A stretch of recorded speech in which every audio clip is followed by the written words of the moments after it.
dos pequenos proprietários. Nós estamos aqui falando do McDonald's. Nós estamos aqui falando do Carrefour. Nós estamos aqui falando das Casas Bahia, que é principalmente no setor de comércio onde você tem esta escala. Então, para dialogar aqui com você, que é pequeno empresário, porque muitas vezes a gente fala, a pessoa que ganha 10 mil reais por mês, ele acha que você está dizendo que ele é burguês. Nós estamos falando das grandes empresas. Inclusive, nós achamos que o governo deveria sobretaxar essas grandes empresas, os bilionários, para poder dar incentivos para vocês que são os pequenos comerciantes, os pequenos empresários. Não tem nada a ver os pequenos empresários. Quando eu falo aqui de atacar a grande proprietária, de atacar as grandes empresas, eu estou falando aqui das multinacionais capitalistas que são poderosas. Então, isso é importante dar esta localizada no debate. É até ruim ver um Miorim que é pobre e que defende 7x0, né, velho? Ô, Cabeleiro, você participa do debate aqui? Claro. Ele nem é contra 6x1. Você tá participando aqui? Ele é a favor da 7x0. Eu sou a favor da 7x0. Primeiro você subiu o salário do Pedro. Quer saber se você vai tirar... Você vai tirar da alma de outro buraco. Minha próxima aparição aqui, eu vou perguntar o seu salário. E todo mundo vai levar esse aqui. Eu quero saber se você vai tirar esse aumento da alma do Espírito Santo ou de outro buraco. É isso que eu quero saber. Então, queria colocar isso e sou totalmente contra o fim da escala 6x1 e o Sindicato dos Metalúrgicos de São José dos Campos e região está na linha de frente organizando não só a luta pelo fim da escala 6x1, mas também pela redução da jornada de trabalho sem redução do salário. A minha pergunta agora aqui é a seguinte, Miorim, sobre este tema relacionado ao preço dos alimentos. Falei aqui sobre o café, falei aqui sobre o preço que está a carne bovina e R$ 1.518 não tá dando para tomar o cafezinho e fazer churrasquinho mais não, viu? A vida da classe trabalhadora tá bem difícil.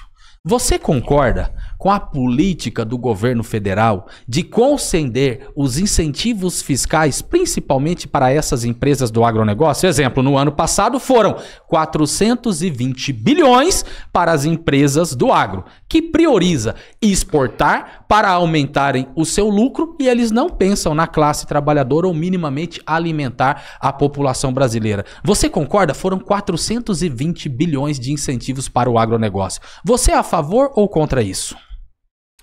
Eu não preciso dizer nada, né? Eu sou completamente contra qualquer subsídio a qualquer momento e em qualquer situação. Eu não acho que o agro deveria ser privilegiado em relação às suas atuações. Além disso, é muito claro para mim que boa parte do que você disse, dos R$ 7.300, deveria ser, sempre que a gente for fazer isso, a gente tem que se perguntar, é possível que isso seja feito sem um custo tremendamente maior e um custo real na economia, na produção total que as pessoas poderiam ter? Um exemplo muito simples, eu volto a essa questão porque o salário mínimo é inclusive universal. Vocês contratam um cara de corte, vocês vão pagar R$ 7.300 ao cara de corte? Se vocês não vão pagar R$ 7.300 ao cara dos cortes, se vocês pagam, na verdade, bem menos do que R$ 7.300 ao cara dos cortes, por que vocês o pagam? Ou seja, muitas vezes o trabalhador que está em casa, ele não entende um pouco por que certas decisões são tomadas. E elas são tomadas porque as empresas têm margens. Elas só conseguem atuar, só conseguem executar certos objetivos em determinada margem. E essa margem impede que os seus negócios sejam viáveis acima de determinado nível. Sabe que é verdade, sabe que é verdade, sabe que há ali uma necessidade expressiva respeitar uma determinada margem para que qualquer viabilidade aconteça. Mas mais do que a margem insana para mim que seria necessário ter para R$ 7.300, eu acho que a primeira coisa que se deve observar é o seguinte: quando a gente tenta tornar a economia estática, a gente tenta dizer, não, a gente mudou as nossas condições, a gente mudou quantos clientes a gente tem, a gente mudou a forma como a gente se comportava, e ainda assim a gente deve manter um salário mínimo específico e direto, o mesmo salário pago a todos aqueles trabalhadores. O que a gente está fazendo é reduzindo a quantidade de iniciativas que uma empresa pode tomar. Inclusive é muito engraçado isso, é muito curioso isso. Você vive dizendo que o João Brasil, ele é um inútil, incapaz, incompetente, que não cuida da empresa. E ao mesmo tempo você não enxerga que quem toma essas decisões são pessoas muitas vezes formadas em administração, formadas naquelas atividades voltadas à administração aplicada, né? Administração, economia, gestão de políticas públicas que acabam tomando conta dessas empresas. O RH, muitas vezes, toma essas decisões de corte. Então não tem nada a ver com o João Brasil. O João Brasil, nesse sentido, sob o seu ponto de vista, ele não toma uma decisão verdadeira. Do meu ponto de vista, ele toma. Ele decide quem ele vai colocar lá. Mas quem está tomando essa decisão, quem decide esse número, quem decide que o corte é necessário, não pode ser o João Brasil. Do contrário, na verdade, o João Brasil seria um funcionário extremamente competente da empresa. Porque ele seria capaz de perceber o balanço patrimonial das empresas, que ele não cuida, que ele não trabalha, que ele age de forma distante e que ainda assim era capaz de identificar quais são as suas necessidades, em que proporções. Você sabe que não é assim. A gente sabe que quem está fazendo isso é um setor da empresa, é um conjunto de pessoas que você deve saber o nome. Você deve saber quem são os diretores da Avibraz. E eles estão tomando essa decisão por um motivo. E você acha como se fosse o João Brasil. Meu amigo, o João Brasil tá em Paris, eu sei lá onde ele tá. Essas decisões que foram tomadas em virtude de outra coisa. Foram tomadas de uma necessidade de competir no mercado. Uma necessidade de se tornar viável um negócio. E essas pessoas, esses diretores, a gente poderia abrir agora o site. Quem são essas pessoas? Essas pessoas tomaram decisão por quê? A gente poderia mandar mensagem para elas ao vivo e perguntar: cara, o João Brasil é o cara que decide quantas pessoas vão ser demitidas. Por quê? Quanto que tá faltando? Quais são as funções que podem ser emitidas? E aonde elas poderiam ser mantidas? O João Brasil não está nem aí para nada disso. E essa decisão é tomada de forma gerencial. Se for tomada de forma gerencial, significa que existem motivos gerenciais para essa tomada. E esses caras entendem tanto da empresa quanto você. Essa é a grande questão. Eles estão lá em cima, eles estão fazendo isso para quê? Para manter as margens viáveis, para manter o negócio funcionando. Eles visualizam efetivamente que para manter essa empresa funcionando, para que pague o maior montante possível de dinheiro pela maior quantidade possível de tempo a esses trabalhadores, eu preciso fazer dessa forma. E quando você não percebe isso, você acaba mudando artificialmente essa estrutura. E, cara, eu tenho que entrar novamente na questão dos R$7.300, porque essa questão me pegou muito feio. Meu amigo, é o Diese que tá falando, tá? R$7.300, por que não 20 mil logo? Eu acho que o padrão do Brasil deveria ser logo 20 mil. Por que não 30 mil? Eu acho que, porra, pra mim o carro tem que custar 700 mil logo, o golzinho 700 mil. E a gente tem que começar imediatamente a tornar artificial a economia. E veja, uma coisa que é muito curiosa disso. Você não percebe que por não ser o João Brasil que está atuando, o que você está dizendo quando você quer estatizar a empresa? Quando você quer estatizar a empresa, você vai manter o núcleo gerencial da empresa. Esse núcleo que está tomando essas decisões. Esse núcleo que está decidindo manter esse valor por essa quantidade de tempo. E o que acontece? Se essa empresa for estatizada, vão ser essas mesmas pessoas que vão estar cuidando disso. Sabe qual é a diferença quando tiver a estatização? São duas diferenças. Essa empresa vai ser artificialmente bancada pelo Estado, subsidiada aí sim pelo Estado. E essa empresa vai ser, sob todas as formas, mantida independente das suas más decisões. É isso que você quer que aconteça com a empresa. Você quer que todos nos tornemos mais pobres em virtude disso. Não, vamos lá. Eu fiz a pergunta em relação aos incentivos fiscais que o governo federal concede através do Plano Safra para as empresas do agronegócio, para a gente discutir aqui o preço dos alimentos. Mais uma vez, você traz aqui o tema da Avibraz. Eu queria te dar um toque, Miorim.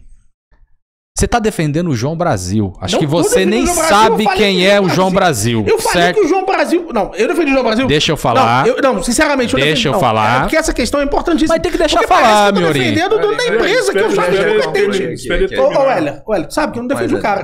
Defendeu. Claramente. Defendi o cara. Claramente. Eu defendi o cara. O cara saqueou a empresa. Uma má gestão do caralho. O cara pegou vários empréstimos de vendedores. Ô, Cabeleiro, Miorim vai deixar ele. Eu tô protegendo o patrão aqui, velho. Miorim, deixa o Hélio falar aqui, é isso? Beleza, vai seguir o tempo. Você defendeu o João Brasil. É um toque, Miorim. Pesquisa quem é o João Brasil. O João Brasil hoje é um dos caras mais odiados que existe no nosso país. É o cara que deixa os trabalhadores da Avibraz com 24 salários em atrasos. É o cara que cortou o plano de saúde dos trabalhadores. Teve trabalhador que morreu. No Vale do Paraíba, São José dos Campos, Jacareí, por ali, cuidado, se você chegar defendendo o João Brasil, Toma muito cuidado. Então dá uma pesquisada. O debate aqui é como melhorar a economia do país. Podemos fazer uma discussão estratégica em relação à Avibras, que para mim tem a ver com este tema. A Avibras funcionando significa geração de emprego, significa geração de renda. Nós defendemos a estatização da Avibras sob o controle dos trabalhadores. É que você fala aqui sobre as demissões da Avibras de um jeito que você está completamente equivocado. Não tem nada a ver o que você está falando, Miorim. Qual parte não deve? A Avibras, ela é uma empresa privada. A Avibras ficou sem contratos. Por que a Avibras ficou sem contratos? Você sabia que existem contratos vigentes do governo federal, do Exército Brasileiro com a Avibras? Está no portal da transparência. Nós exigimos que o governo federal libere o dinheiro para poder pagar salário e a fábrica voltar a rodar. Talvez você não sabe desse detalhe, que é importante aqui para o debate. E o porquê que nós defendemos que as empresas estratégicas do nosso país pertençam ao Estado. E nós defendemos a estatização sob o controle dos trabalhadores. Em relação ao salário mínimo, os 7.300 que eu falei aqui, não veio da minha cabeça. Você até falou, poderia ser 20, poderia ser 30, poderia ser 18. Isto daqui é em base a uma análise técnica que é feita todos os meses pelo Diese. E isso é feito principalmente em cima do preço dos alimentos. Vamos lá, R$ 1.500 que hoje é o salário mínimo. O debate aqui é em relação à questão do agronegócio, que foi a pergunta que eu te fiz. Isso, mas 400... Ok, você respondeu de forma curta. Você não defende que tenha nenhum incentivos, nenhum subsídio do governo para as empresas. Você é a favor de subsidiar o agro? Totalmente contra. Sabe por quê? Esses 420 bilhões que o governo Lula deu para o agronegócio é dinheiro meu, é dinheiro seu. É dinheiro seu, é dinheiro do povo brasileiro. E quando o governo concede os incentivos para as empresas, significa faltar remédio no posto de saúde. Significa faltar dinheiro para você investir na saúde, para você investir na educação. E você vê hoje a situação da classe trabalhadora brasileira pagando tão caro no preço dos alimentos, porque para a gente discutir esse tema relacionado a como melhorar a economia do nosso país, a gente precisa, em primeiro lugar, discutir a real situação do preço dos alimentos. A gente está falando da vida das pessoas. E o cálculo que o Diese faz do salário mínimo, porque fica na nossa cabeça muitas vezes o quê?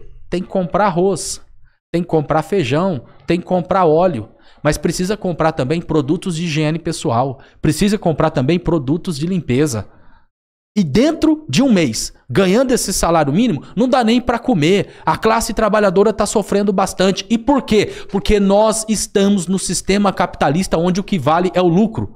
O que explica o Brasil, o maior produtor de café do mundo, bateu recorde de exportação no ano de 2024. A gente está pagando o preço que está pagando. Por quê? Porque o agronegócio, ele exporta para o exterior para aumentar o seu lucro. Não tá nem aí se o povão tá tomando seu cafezinho ou não. O Brasil tem mais cabeça de gado do que seres humanos aqui no nosso país. O que justifica tá pagando tão caro na carne? O Brasil também é um dos maiores produtores e exportadores de carne. Ou seja, o que vale é o lucro nesse sistema capitalista e não alimentar o seu próprio povo. Então, totalmente contra. Este dinheiro que é dado para o agronegócio através do Plano Safra é dinheiro da população. Ou seja, nós financiamos o agronegócio para a gente pagar caro pra caramba no preço dos alimentos aqui do nosso país. Isso é completamente errado. Agora é a minha pergunta, certo? Certo, tá no seu tempo. Correto. Mas já vai estourar. Vamos lá. O Brasil hoje